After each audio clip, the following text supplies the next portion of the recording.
আজ আমরা প্রফিট ও লসের আর একটা অঙ্ক নিয়ে হাজির। এই অঙ্কটা তোমাদের আরও ভালো লাগবে। এ canvas cost ₹500 and the market price is 800. What is the profit percent for the seller if he sell and offer a discount of 10% on the market price?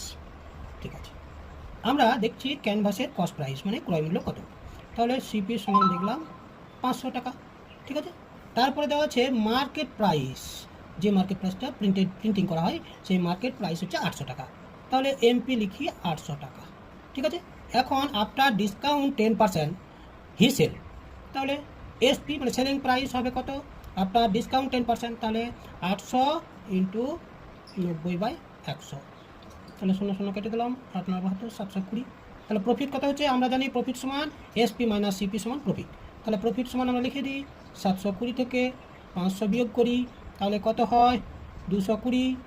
এখন প্রফিট পার্সেন্টেজ বার করতে বলেছে, তাহলে প্রফিট পার্সেন্টেজ বার করতে হয় ক্রয় মূল্যের উপর।